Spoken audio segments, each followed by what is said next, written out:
नमस्तेऽस्तु महामाये श्रीपीठे सुरपूजिते शङ्खचक्रगदाहस्ते महालक्ष्मी नमोऽस्तु ते। नमस्ते गरुडारूढे कोलासुरभयङ्करी सर्वपापहरे देवी महालक्ष्मी नमोऽस्तु ते।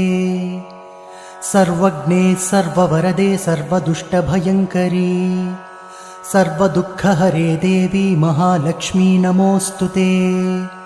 सिद्धिबुद्धिप्रदे देवी भुक्तिमुक्तिप्रदायिनी मन्त्रपूते सदा देवी महालक्ष्मी नमोऽस्तु ते।